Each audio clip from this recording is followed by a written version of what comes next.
हम लोग कृष्ण भावनामृत की प्राप्ति नामक पुस्तक से अध्याय 2, उसमें दूसरा दिन है। अध्याय 2 का शीर्षक क्या है?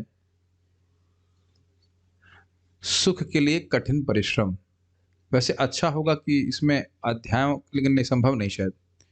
हेडर के बाद फुटर भी डालना पड़ेगा, ऐसा कुछ होगा, पता नहीं असंभव है कि नहीं। हर अध्याय का अलग अलग से होता तो अच्छा रहता। नहीं, हर अध्याय के लिए अलग अलग तो बना रहे हैं, नहीं एक पुस्तक पूरी बना दे रहे हैं, नहीं हर चैप्टर वाइज बना रहे हैं हाँ, तो वो कृष्ण भावनामृत की प्राप्ति, उसके बाद उसमें अध्याय के चैप्टर मतलब हेडर में डाल देंगे, अच्छा रहेगा, वो याद रहता है, वीडियो में भी क्लियर दिखाई पड़ेगा। तो अगर एडिटर्स हैं, सुन रहे हैं तो शायद सुन लिए होंगे, अच्छा रहेगा। नहीं तो वैसे आप देखेंगे भागवत में लिखते श्रीमद् भागवतम, तो उसमें श्लोक नंबर नहीं लिखा, तो समझ में नहीं आएगा कहाँ पे बात हो रही है। नोटेड, ठीक है, तो ओके, विल टेक केयर।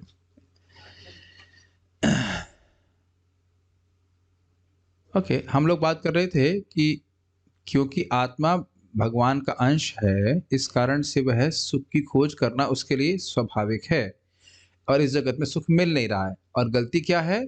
वह इस जगत में, इस भौतिक वातावरण में अपने सुख की खोज करने का प्रयास कर रहा है इंद्रिय तृप्ति के द्वारा, जो कि एक निरर्थक प्रयास है। अच्छा, इसलिए उसे एक भिन्न प्रकार का ही आनंद मिलना चाहिए। ये बात क्यों हो रही है?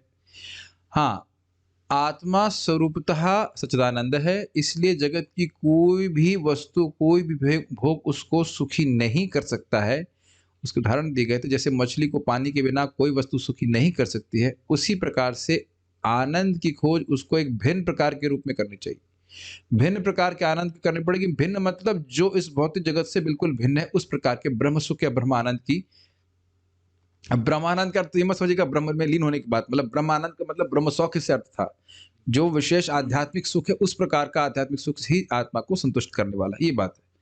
तो उसके बारे में बात हो रही है, इसलिए प्रभात कह रहे हैं, इसलिए उसे, उसे का मतलब किसे? जीवात्मा को। इतना डाउट है? एक भिन्न प्रकार का ही आनंद मिलना चाहिए, जो तत्वतः आध्यात्मिक हो, सत्यतः, तत्व मतलब सत्य, वास्तविक रूप से वो सुखी, आध्यात्मिक हो, चिन्मय हो, तब हम सुखी हो। ओके, हमारी Akanksha, you can read, yes please. हमारी आकांक्षा उस आध्यात्मिक आनंद की उपभोग की ओर लक्षित होनी चाहिए, ना कि इस क्षणिक सुख की ओर। कुछ दार्शनिकों का मत है कि आध्यात्मिक आनंद की प्राप्ति लौकिक सुख और लौकिक जीवन का निषेध करने से होती है।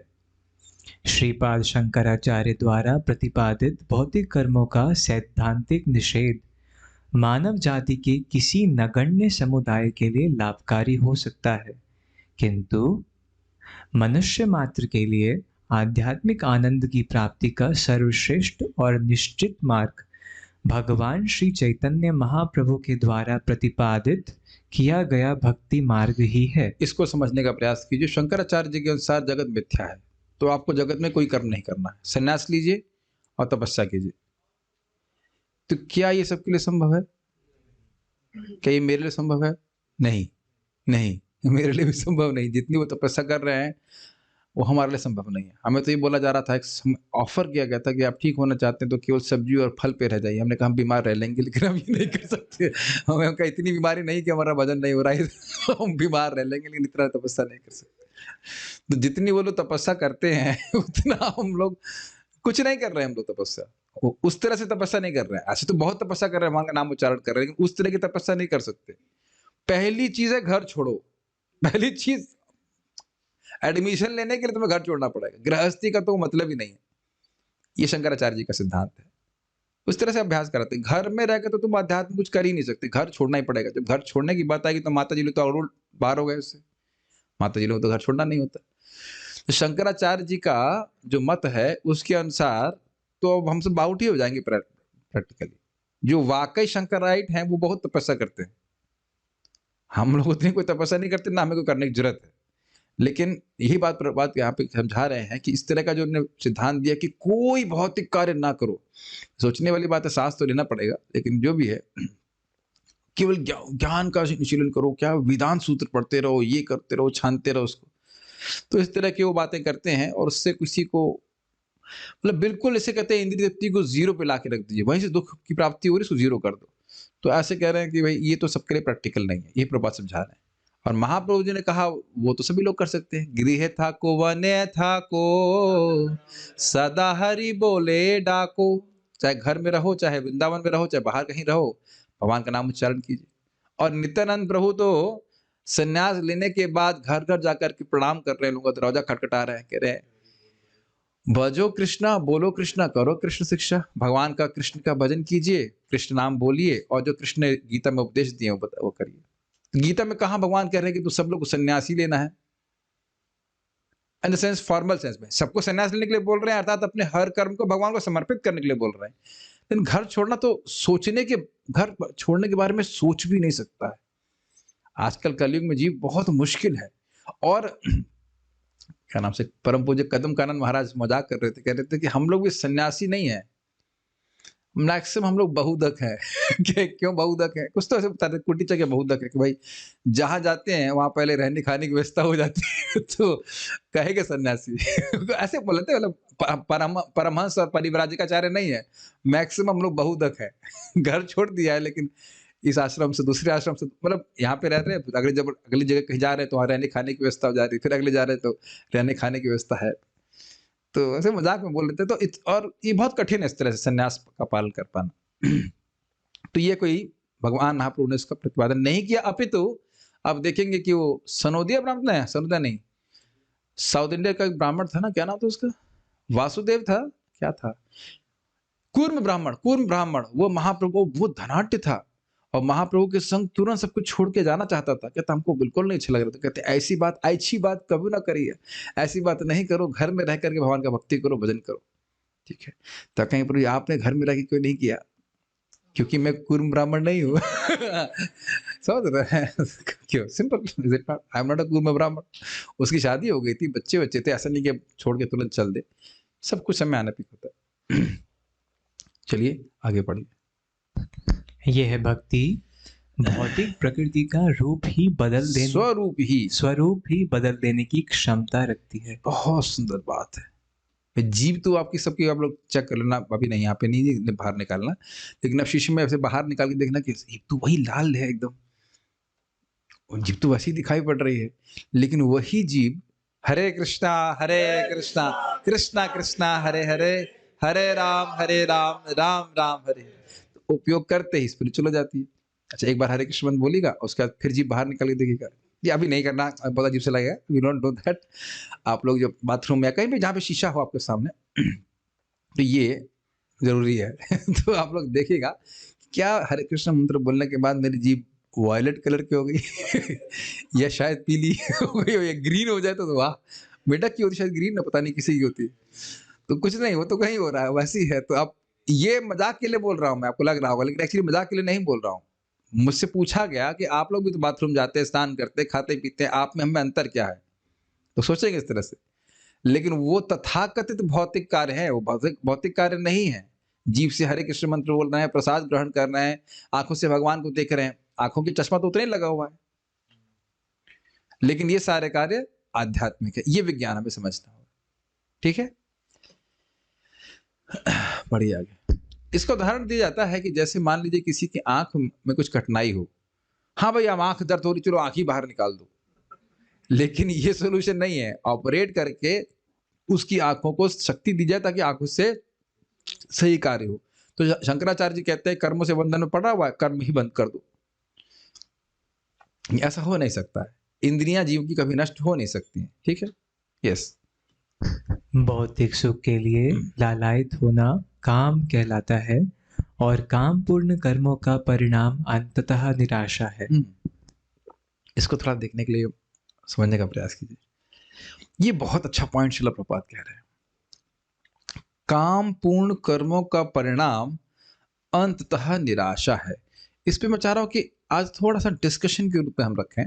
आप लोग क्या इसको, इस लाइन को थोड़ा समझाने का प्रयास, जिसको समझ नहीं आ रहा है। काम पूर्ण कर्मों का परिणाम अंततः निराशा है। I will give chance to many devotees, let's see. पहले इनको दे देते हैं Revathi Mata ji and then Prabhu ji. You have mic here.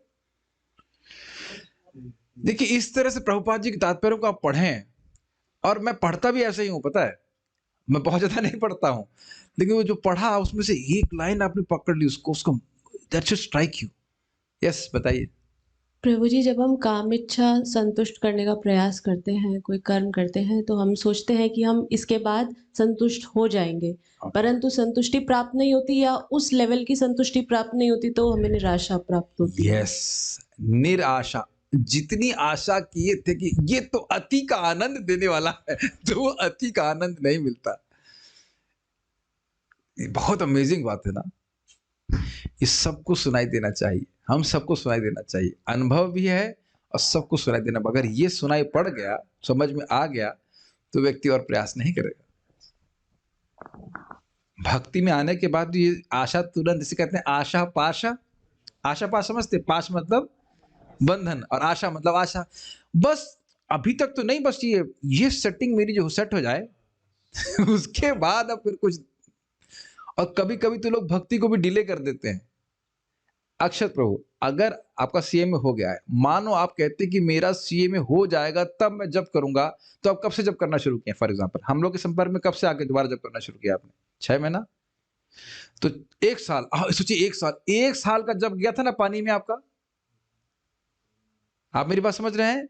और आपने अपने जप भी किया, आपका जो भौतिक है वो तो अपने आप प्राप्त हो ही गया। और आपको इनकी जरा हाथ देखना, क्या ये रोमांचित हो रहे हैं कुछ ऐसे? सेव दाढ़ी खड़ी हो रही है बाल ऐसे खड़े हो रहे, नहीं कुछ नहीं। मैं कहीं नहीं बोल रहा हूं, कोई भी सिद्धांत ले लीजिए, हम भी कर चुके हैं ना। आईआईटी बैटिंग हो गया था, कुछ क्षण के लिए आप हर्षित हुए थे ना, वाह, उसके बाद कुछ नहीं। ये इन्हीं के संग नहीं, मेरे संग भी हो चुका है, और सब बहुत से लोगों के संग हो चुका होगा, है कि नहीं? आप एक वस्तु सोच लीजिए, आप सोचे कि बहुत चाह रहे थे और वो मिल भी गई, तब भी तो निराशा मिलती है। निराशा मेरे समझ रहे हैं, तभी कोई खास विशेष तो उसमें ऐसा कुछ नहीं रखा है। बहुत अच्छा बात प्रपात कह रहे हैं। देखिए इसका अर्थ ये नहीं कि कोई सीए नहीं बने, कोई इंजीनियर नहीं बने, वा कोई करे, लेकिन उसमें यह बुद्धि न, महत्व बुद्धि ना रखे कि भाई ऐसे हम सुखी हो जाएंगे, यह नहीं रखे। That won't be real intelligence. ये बहुत अच्छी लाइन है, और प्रभुपाद इसके लिए ब्रिलियंट एग्जाम्पल दे रहे हैं। पढ़िए इसको, बहुत अच्छा एग्जाम्पल है प्रभुपाद। सांप का शरीर ठंडा होता है। चेंज कर दी, यहाँ नहीं दिख रहा है क्या? जो मुझे याद है वही बोल। अच्छा ये, वाह, ये एक और दिव्य पुरुष है, आप याद करके बोलते रहे। सूत को स्वामी आ गए तो सो हम साविष्यामि यथाधितम यथामति। जो मैंने सुना है, जो मैंने समझा है, वही बताऊंगा। अरे नहीं, ऐसे मत करो भाई। चलिए, किंतु यदि मनुष्य इसको फिर से पढ़िए। सर्प का शरीर बड़ा शीतल होता है। क्या उदाहरण है, जय हो। हाँ, किंतु यदि कोई मनुष्य शीतलता का आनंद लेने की इच्छा से किसी विषैले सर्प की माला की भांति गले में डाल ले, तो वह उसके विषमय दंश से निश्चित ही मारा जाएगा। सुंदर फोटो, सुंदर एग्जाम्पल। पढ़ी पढ़ी पढ़ी पढ़ी, बहुत अच्छे एग्जाम्पल क्लियर हो गया। भौतिक इंद्रियों की, आपका फोन नहीं किसी के पास यहाँ पे? एक जूम पे ज्वाइन कर लीजिए, इसमें क्या कठिनाई है। चलिए मैं पढ़ रहा हूँ। भौतिक इंद्रियों की एक सेकंड प्रो। हाँ, भौतिक इंद्रियों की तुलना सर्पों से की जाती है। भौतिक सुखों का भोग निश्चय ही हमारी आध्यात्मिक पहचान को नष्ट कर देगा। ये बहुत अच्छी लाइन है, बहुत अच्छी। ये महाप्रभु का शब्द है चैतन्य चरितामृत के, जो प्रपात यहाँ पे रख रहे हैं। भोगों को कैसे बोला गया है? सर्प के समान। सर्प डसता है तो क्या होता है? पहले तो व्यक्ति बेहोश हो जाता है, बाद में मरेगा तो सब मरेगा, लेकिन बेहोश हो जाता है। समझ रहे हैं इस बात को? तो जितना व्यक्ति भोग में लगाएगा अपनी इंद्रियों को, उतना ही वह अपने स्वरूप को पहचानने में अक्षम हो जाएगा।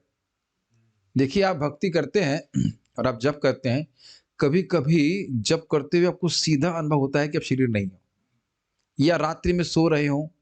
कई बार ऐसा भगवान आपको मतलब हाउ टू से ग्लिम्स सा देते हैं कि हम शरीर नहीं है ना, या सुबह कभी उठे हैं, है क्या? नहीं, कई बार होता है। और अब ये बताइए कि इससे पहले कभी हुआ था? कभी भी नहीं होता ना। क्यों नहीं होता? इंद्रियां भोग में लगी हुई हैं, तो ये अज्ञान और बढ़ता जा रहा है, और गहरा और गहरा और गहरा होता जा रहा है। ये बात समझ पा रहे हैं? ये बहुत बहुत अच्छी बात है। और महाप्रभु उसको कह रहे हैं कि व्यक्ति जितना इंद्रिय भोग में लिप्त होता है, मैं समझ रहा हूँ रघुनाथ दास गोस्वामी को समझाते हैं जब वो लौट के वापस आते हैं, और भोगों का ये स्वरूप ही है कि ज्ञान को और ढकते जाती है। आप देख रहे हैं ना, सभी लोग, भौतिकतावादी व्यक्ति भी जानता है कि हो सकता है आज उसकी मृत्यु हो जाए, लेकिन गोबरेला की तरह गोबर पे गोबर इकट्ठा किया जा रहा है। पैसे का पैसे के पीछे, पैसे का आवश्यकता है, पैसे के पीछे भागना की तो आवश्यकता नहीं है ना। वो देख रहा है कि भोग उसको सुखी नहीं कर रहे, लेकिन वो उसी में पड़ा हुआ, उसी में प्रवृत्त हो जा रहा है। तो ये बड़ा अद्भुत बात है।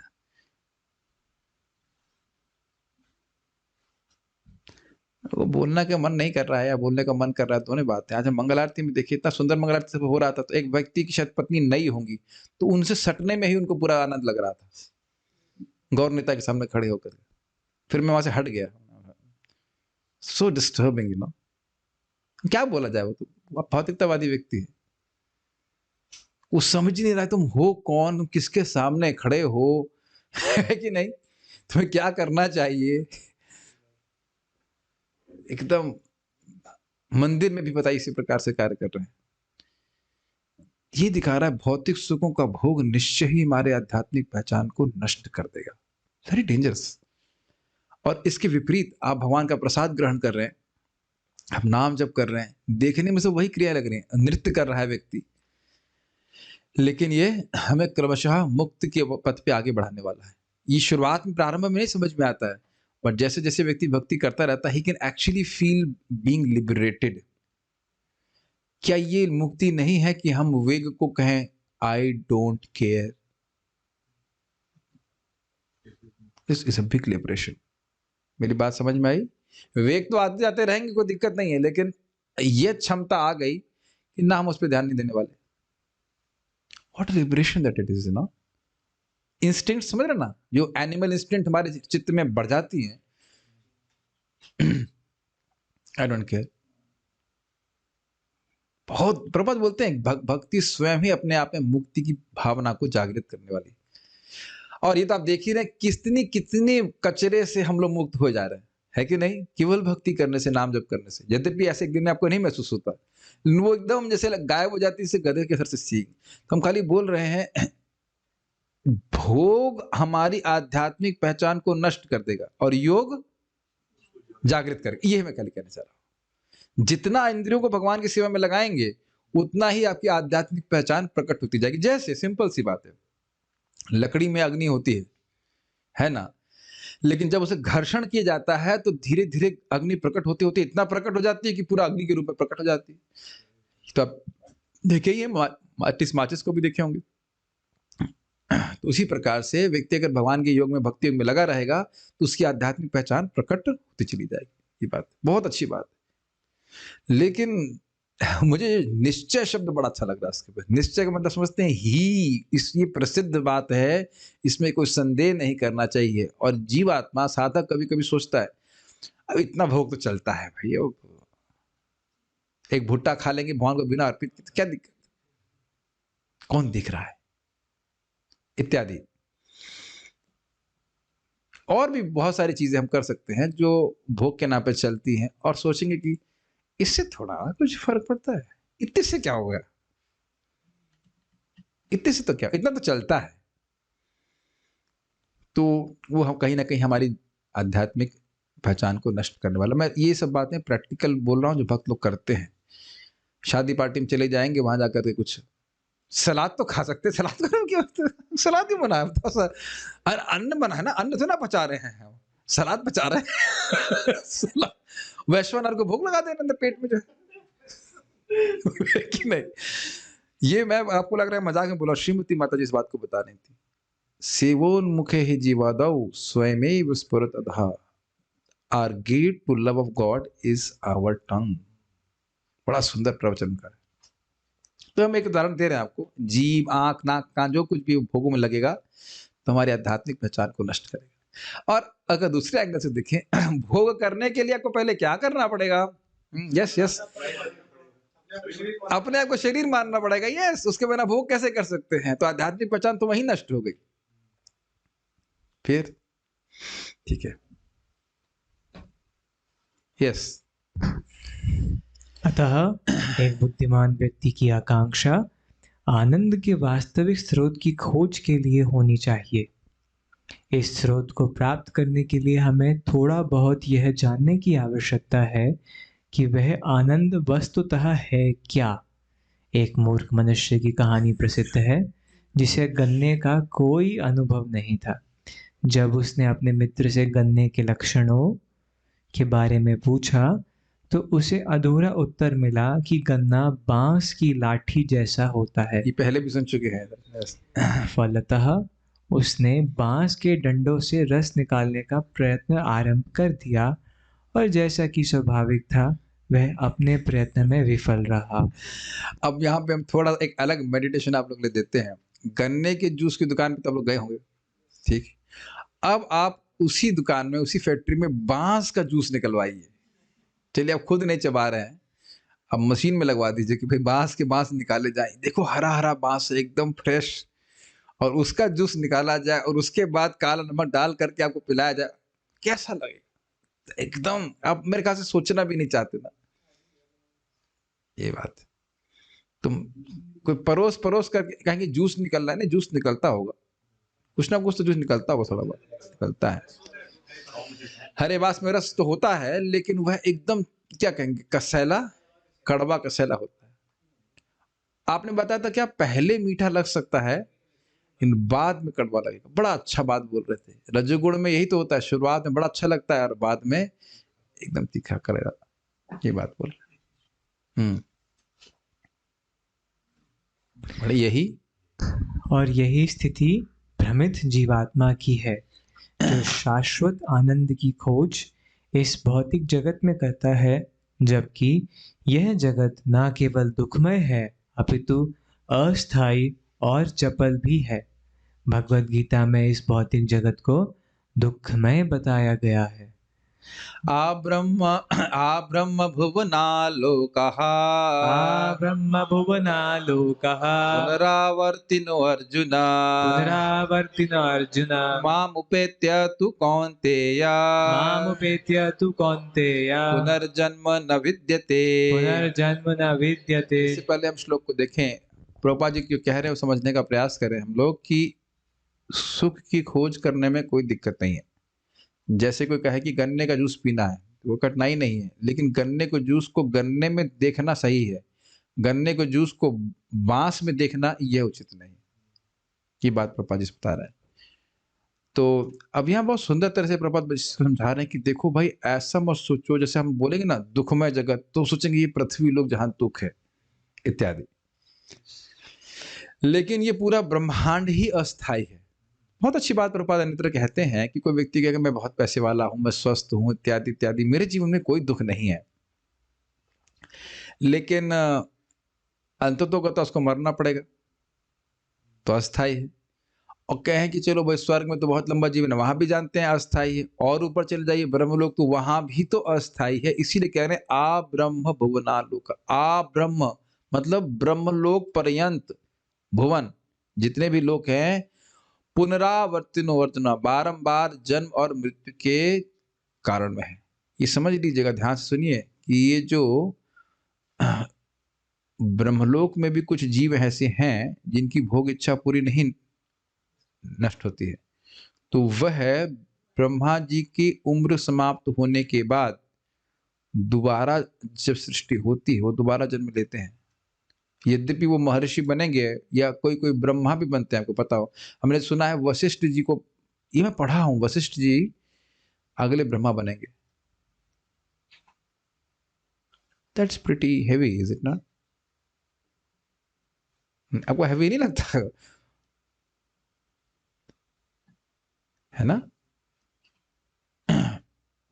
अब किसी भी कारण से बन रहे, भाई आप ये देख लीजिए ना, इस दिन में जो मरीची आदि बने हैं वो पिछले दिन में भी थे, वो इसी प्रकार से होता है। तो वो बारंबार इस चक्र में आते रहते हैं। यद्यपि उनका दुख इस प्रकार से नहीं होता जैसे हमारा यहाँ पे होता है। वहां पे बोलते हैं केवल दुख सी बात का होता है, जब हम लोग को देखते हैं भोग करता हुआ, तो कहते हैं कीड़े जैसे जीव भोग में पड़े हुए हैं।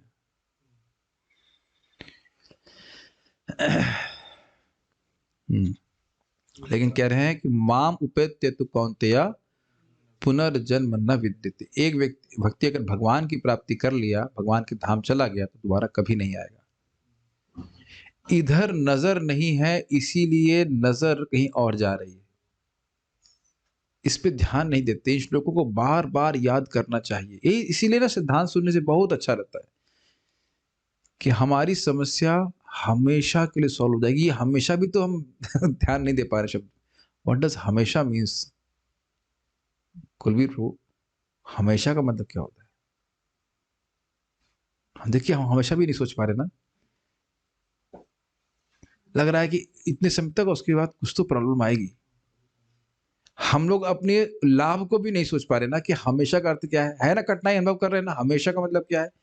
क्योंकि अभ्यस्त हो गए, कुछ समय तक सुख रहता है, उसके बाद फिर दुख कुछ उपस्थित हो जाता है। इससे पहले कि हम आगे जाएं, समझने का प्रयास कीजिए इसको। Can you meditate upon this word हमेशा? बहुत प्रोफाउंड, कितना प्रोफाउंड स्टेटमेंट है। हमेशा के लिए आपकी सारी समस्या समाप्त हो जाएगी। तो उसके लिए कौन सी बड़ी मेहनत करने को मिल रही है? भाई 16 माला जप करो, 4 नियम का पालन करो।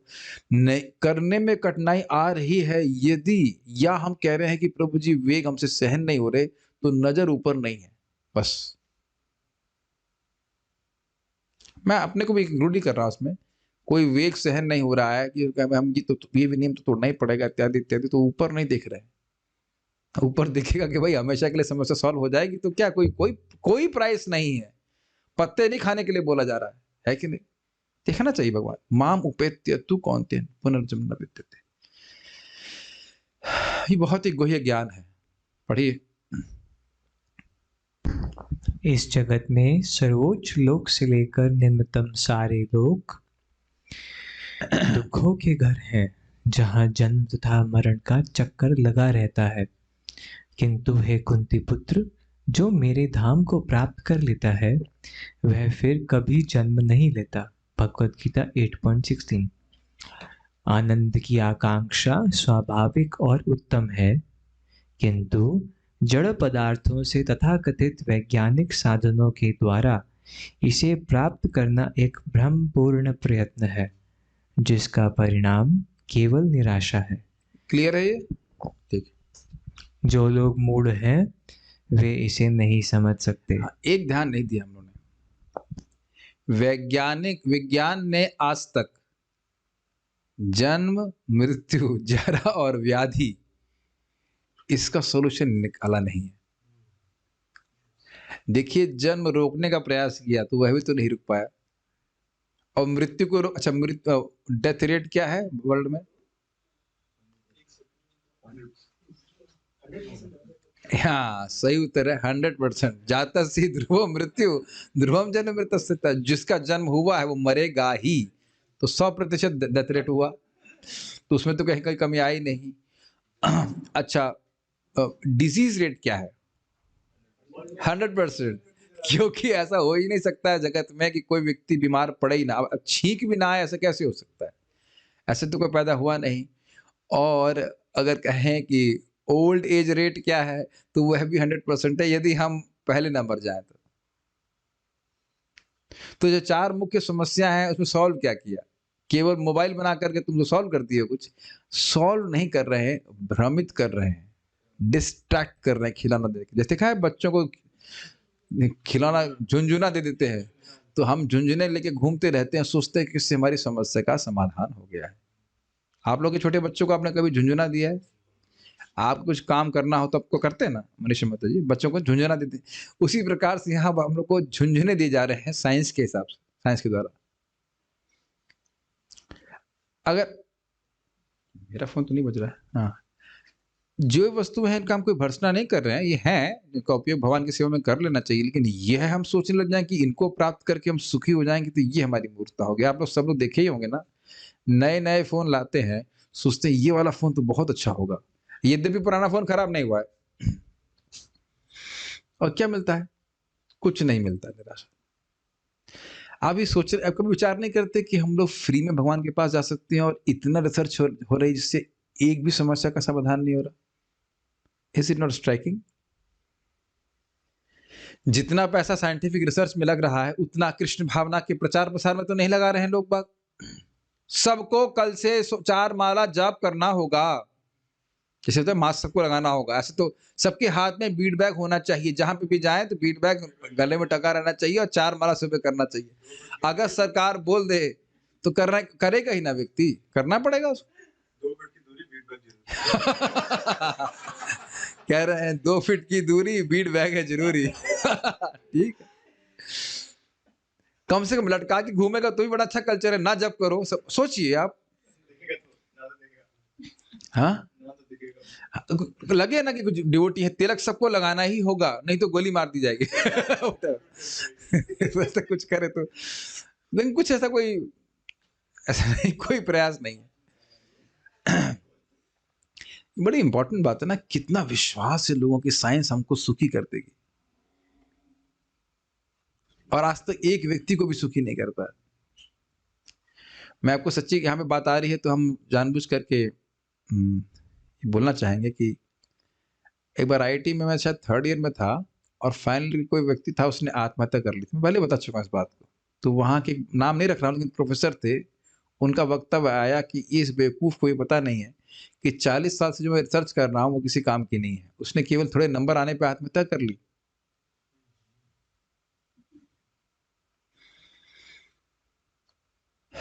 और पब्लिक में कोई बोलेगा नहीं ये सब बातें, क्योंकि वो जानते हैं फिर उनका वो मार्केट में क्या कहते हैं, रिसोर्स बंद हो जाएगा, करोड़ करोड़ रुपए के प्रोजेक्ट कैसे मिलेंगे। फिर हम लोग तो जाके देखते थे वहाँ पे, लैब में जाते थे, ये मशीन क्यों आ गई, वो मशीन क्यों आ गई, कोई प्रयोजन नहीं, ऐसे ही बस। बुरा मान जाएंगे वो लोग, लेकिन जीवन की समस्याएं तो यथावत बनी रही। इसलिए बोल रहे हैं कि निराशा ही प्राप्त होगी, दोबारा फिर जन्म लेना पड़ेगा। यस। जो लोग मूढ़ हैं वे इसे नहीं समझ सकते। पुरुष भौतिक सुख के लिए काम द्वारा, ये आवाज देखिए आ रही है कि नहीं, बीच में आवाज आप लोगों को डिस्टर्ब हो रहा है क्या, या सुनाई पड़ रहा है सबको? सुनाई पड़ रही, ओके यस। पुरुष भौतिक सुख के लिए काम द्वारा कैसे आकृष्ट हो जाता है, इसका उल्लेख भी भगवत गीता में हुआ है। वाह। इदमद्य मया लब्धम, इदमद्य मया लब्धम, इमं प्राप्से मनोरथम, इमं प्राप्से मनोरथम, इदमस्तीदिम इदम अस्तीदमपि मे, इदमस्तीदमपि मे, भविष्यति पुनर्धनम। भविष्यति पुनर्धनम। बड़ी है। आसुरी व्यक्ति सोचता है इतना अभी मेरा है और भविष्य में यह और भी अधिकाधिक बढ़ जाएगा।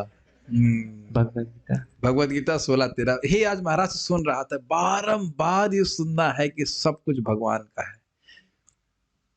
थोड़ा सा व्यक्ति, महाराज बता रहे, थोड़ा सा आकाश घेर लेता है तो कहता है मेरा घर। समझ रहे ना आकाश घेरने का मतलब?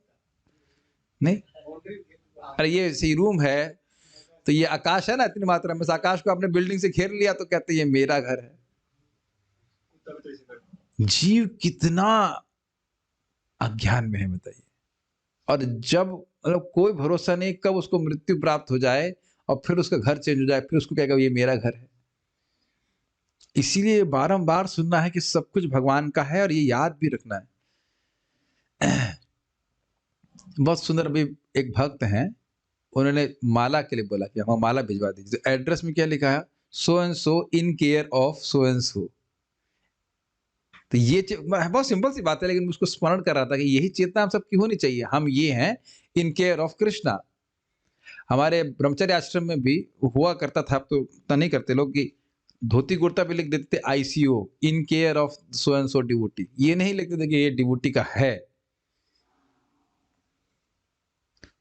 तो उसका अर्थ समझ गए होंगे। जैसे कोई भी वस्तु है, हमारे मोबाइल है या लैपटॉप है, वो हमारे केयर में है। इसका अर्थ है हम भगवान की ने हमको वस्तुएं दी हैं उनकी सेवा में उपयोग करने के लिए। महाराज हमारे परम पूज्य राधानाथ महाराज बोल रहे थे कि परीक्षित महाराज की चेतना पूरे जगत के लिए ऐसी थी कि मैं भगवान का सेवक हूँ, ये पूरा विश्व मुझे दिया गया है ताकि विश्व को मैं भगवान की सेवा में लगा सकूं। व्हाट एन अमेजिंग स्टेटमेंट ना।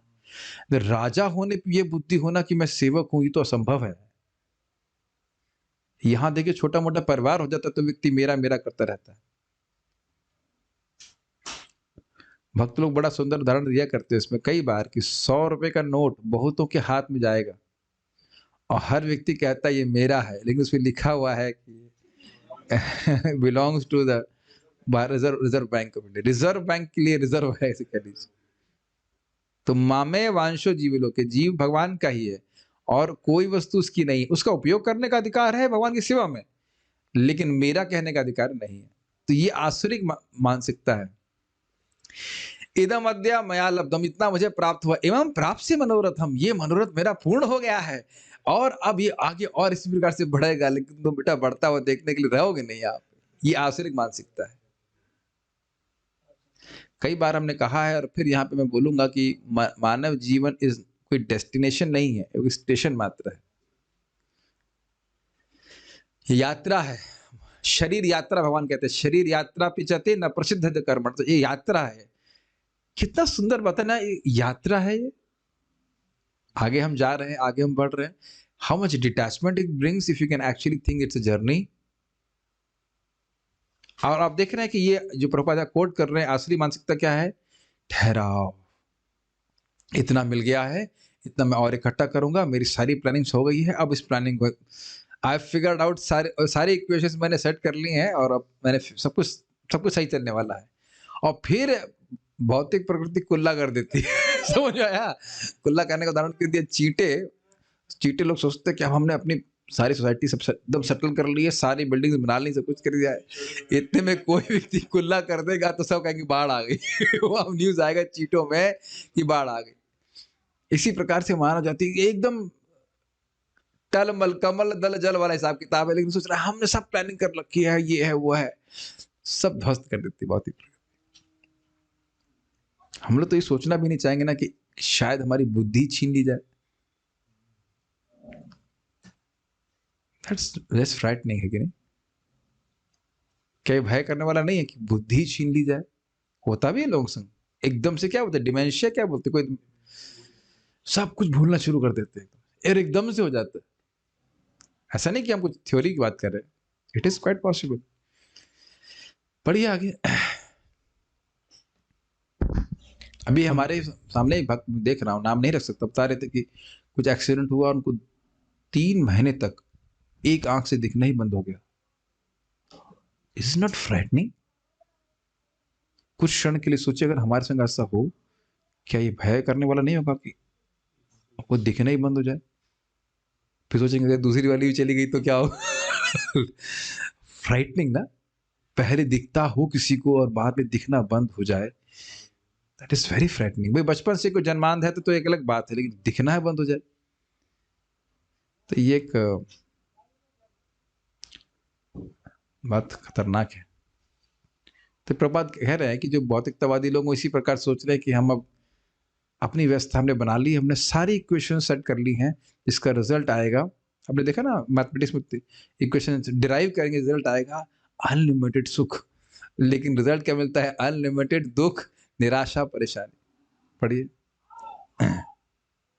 हमारी इंद्रियों की तृप्ति के लिए इस नास्तिक अनीश्वरवादी सभ्यता का बड़ा जंजाल फैलाया गया है और अब हम सब इस रिक्त खोल या खेल नहीं, खोल होना चाहिए, खोल के निर्वाह के लिए धन के पीछे पागल हुए जा रहे हैं। प्रत्येक व्यक्ति धन के पीछे इसलिए दौड़ रहा है क्योंकि धन इंद्रिय तृप्ति के साधनों के विनिमय का माध्यम है। क्या है ये? धन के पीछे भाग रहे हैं प्रभु जी, भागते भागते फिर अधेड़ हो गए और एकदम एंड में आ गए जहां उनका जीवन समाप्त हो रहा है। इस पे पहले एक बात बोल चुके हैं और उसको फिर से यहाँ रिपीट करूंगा कि देखिए, धन स्वरूपतः हमको सुखमय नहीं लगता। धन के प्रति हम आसक्त नहीं। प्रभुपाद यहाँ पे क्या बोल रहे हैं? धन के लिए से इसलिए आसक्त हैं क्योंकि धन के द्वारा इंद्रिय तृप्ति प्राप्त होती है। आप देखेंगे जैसे ही धन प्राप्त होगा हम लोग सोचते हैं इससे क्या खरीदूंगा जो मुझे अच्छा लगेगा। ऐसे धन पड़ा रहने से कोई सुख नहीं मिलता है। हाँ, मैं बता रहा हूँ कि केवल धन रहने आपके हाथ में मान लो 10 करोड़ रुपए भी हैं, उसका उपयोग अगर इंद्रिय तृप्ति के लिए नहीं कर सकते तो फिर इसका मतलब क्या है? उसका वो कागज है एकदम। मैं वही बोला ना, नोटबंदी के समय जिस धन के लिए, मैं पहले ही बोल चुका हूं, एक दिन पहले व्यक्ति जान दे देता, अपनी जान दे देता जान दे देता और जान ले भी लेता, है ना। उसको फेंक दिया ऐसे, लोग जला दिया या ऐसे कर दिया। Weight is very striking. तो अब आप बताइए कि पैसे का मूल्य क्या है जिसके लिए व्यक्ति इतना चिंतन कर रहा है। इसीलिए प्रभुपाद जी कहते हैं मानव जीवन में बुद्धि का उपयोग धन कमाने के लिए नहीं होना चाहिए।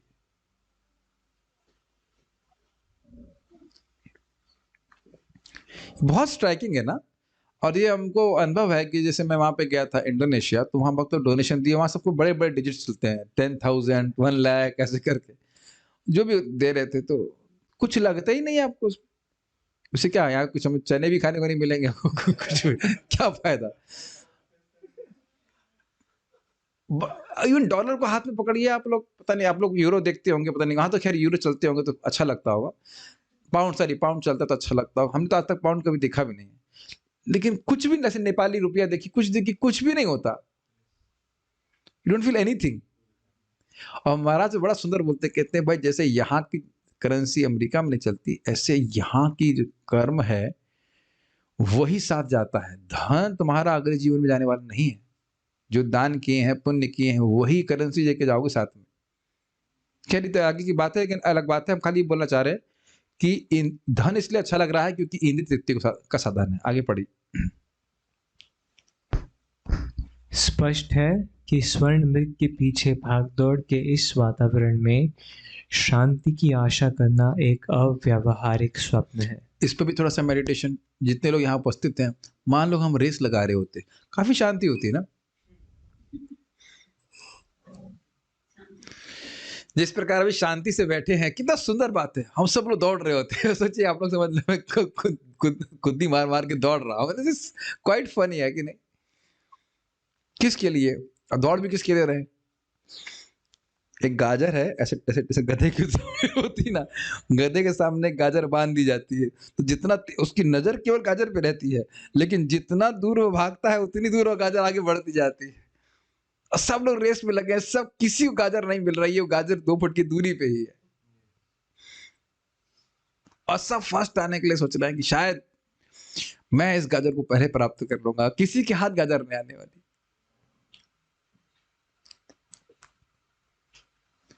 आपने देखा भी होगा कि बहुत अगर रफ गेम होता है तो व्यक्ति दूसरे को अगर थोड़ा आगे वो निकलता हुआ देखेगा तो उसको कुछ, क्या कहते हैं उसको, हम लोग क्या कहते हैं, टांग लगाना होता है, अंगड़ी मारना, तंगड़ी मार देगा कि वो गिर जाए इत्यादि, ऐसे करता है। तो यही सब भी चलेगा व्यक्ति। और भक्त लोगों के जीवन में देखिए इस प्रकार का नहीं होता। खुद भक्ति करते तो चाहते हैं दूसरे अन्य लोग भी भक्ति में आगे प्रगति करें। कितना विपरीत प्रकार का जीवन है। बहुत अच्छी बात है। अव्यवहारिक, इम्प्रैक्टिकल है। इस प्रकार की भागदौड़ में कोई सुखी नहीं हो सकता।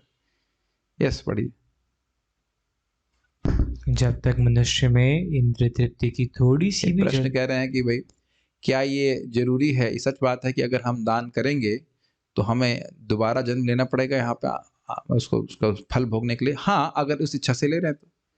अगर आपकी ये इच्छा है कि हमको उसके बदले में खूब सारा धन आगे मिले तो भगवान ये ठीक है बेटा, खूब सारा दूंगा, लेने के लिए आ जाओ ठीक है। और यदि आपकी यह इच्छा है कि भाई दान कर रहे हैं, हम शुद्ध हो जाएं, हमारी भक्ति बढ़े, भगवान के लिए कर रहे हैं, तो कोई कठिनाई नहीं, उससे बंधन नहीं लगता। इसीलिए उसको कहते हैं भगवान यद करोषि यदश्नासी यदोषि ददास्य, तुम कुछ भी दान करते हो मुझको अर्पण करो, तो मुझसे शुभ और शुभ दोनों कर्मों के फल से मुक्त होकर मेरे पास आ जाओगे। तो बहुत अच्छी बात है कि ज्ञान से युक्त होकर व्यक्ति को कार्य करना चाहिए। आगे बढ़िए। जब तक मनुष्य में इंद्रिय तृप्ति की थोड़ी सी भी झलक या इच्छा रहेगी तब तक शांति भी दूर दूर ही रहेगी। इसका कारण यह है कि स्वभाव से हम सब श्री भगवान के नित्य दास हैं, अतः हम अपने निजी हित के लिए किसी वस्तु से सुख नहीं ले सकते। अतएव हमारे लिए यह आवश्यक है कि हम इंद्रियों का उपयोग भगवान की दिव्य सेवा के लिए करना सीखें और सभी वस्तुओं का उपयोग भगवान के लिए ही करना सीखें। बहुत अच्छा महाराज सब कह रहे थे देखिए ये वस्तु मेरी है और मैं इसे भोगूंगा। जो ऐसा व्यक्ति करेगा उसको डंडा ही पड़ता है प्रकृति के द्वारा। कैसे? कह रहे बनारस में सब्जी मार्केट रहती है, और उसमें बहुत से सांड घूमते रहते हैं। तो सांड हर सब्जी के स्टॉल को देख के ये लगता है कि मेरे लिए ही सजाई गई है, मेरे लिए सजाया गया है, और तुरंत मुंह मारना शुरू करता है।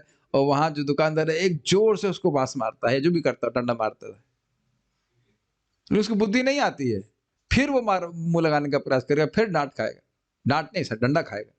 उसी प्रकार से जीव यह सोच रहा है कि जितनी भगवान ने सेटिंग करके रखी है, भगवान ने नहीं, जितनी भी प्रकृति के उत्पादन है, फल फूल इत्यादि जो कुछ भी है, वह सब तो भोक्ताराम मैं तपस्या, सारी तपस्या का भोक्ता तो मैं ही हूँ। भगवान ने सब भोग के लिए व्यवस्था मेरे ही बनाई, सब मेरी ही तो है। और वह प्रकृति के द्वारा खूब डंडा प्राप्त करता है, डंडा लगता है उसको, चीज रहता है। तो इस समझ रहे हैं, वस्तुओं का उपयोग करने का अधिकार है, लेकिन भगवान से अलग रख के करेंगे तो दुख प्राप्त करेंगे। यस, पढ़िए। केवल इसी प्रक्रिया से अत्यंत मनोवांछित शांति प्राप्त हो सकती है। और अब देखें प्रभुपाद ने कितना सुंदर सोल्यूशन दिया है। जो शंकराचार्य जी ने संन्यास लेने के लिए वाला उस तरह का सोल्यूशन नहीं है। बस केवल स्वामित्व की भावना त्याग करके उन वस्तुओं को भगवान से को अर्पित करके ग्रहण करना, बस सिंपल, इट्स वेरी सिंपल। और स्वयं ये भी नहीं देखिए हम खाली बैठ के थ्योरी कर रहे हो, वाकई हम प्रसाद ग्रहण करते हैं, वाकई प्रणाम करते हैं, वाकई भगवान के बारे में चर्चा करते हैं, कीर्तन करते हैं, और वाकई सुखी होने का अनुभव करते हैं। वाकई हम लोग देख रहे हैं चित्त में कि हमारे हृदय में अब ये सामने वाले की कार आ गई है, ये आ गया है, उससे वो सुखी हो गया, ऐसी भावना, ऐसा भ्रम मन में नहीं है। है कि नहीं? यस, इतनी देर में यस लग रहा सोच रहे हैं भाई कि politically what is the politically correct answer. स्वाभाविक है प्रभु जी, इस प्रकार से तो बचपन से था। मैं आपने थोड़ी पॉलिशिंग करती, बाकी हम तो ब्रह्मभूतः प्रसन्नात्मा से शुरू किया हमारी भक्ति, परा भक्ति से स्टार्ट की। ये लग रहा है लेकिन पूरा विश्व मर रहा है इस सिद्धांत को न सुनने के कारण, है कि नहीं? बड़े बड़े हीरो घूम रहे हैं, बड़े बड़े लीडर घूम रहे हैं, शांति का सूत्र बने जा रहे हैं। चलिए अब इसको आगे कैसे प्रभुपाद बता रहे हैं कि कैसे कैसे होता है, उसकी व्याख्या आगे होगी। आप बस आज के सेक्शन में आपने ये सीखा कि जो सुख है उसको गलत जगह ढूंढना ये मूर्खता है, वो तो हम सीख को कंटिन्यू कर रहे थे। और शंकराचार्य जी की पद्धति के अनुसार अपने व्यक्तित्व को नष्ट कर देने से व्यक्ति सुखी नहीं हो पाएगा। भगवान और फिर बांस का उदाहरण दिया गया था, और बांस क्या कहते हैं इसको, यद्यपि बांस गन्ने जैसा होता है लेकिन गन्ने उसमें कोई सुख नहीं है। उसी प्रकार से भौतिक भोग हमारे स्वरूप को ढकने वाले हैं और उनमें कोई सुख नहीं वास्तविक रूप से। और उसके बाद हमारा जीवन हम धन के पीछे भागते हुए ना बिताएं। ये आश्रित मानसिकता है कि हमको इतना प्राप्त हो गया, आगे और बढ़ेगा इत्यादि इत्यादि, और मैं सुखी हो जाऊंगा। भोग से न कभी सुखी कोई हुआ है न मैं होऊंगा। और यह भी सीखा कि हम सुखी कैसे हो सकते हैं, वस्तुओं को भगवान को अर्पित करके ग्रहण करने की शैली को, हम जीवन शैली को सीखें। Will stop here. Any questions are there? Question तो नहीं होगा, ये बात अब सबको समझ में आ ही रही होगी।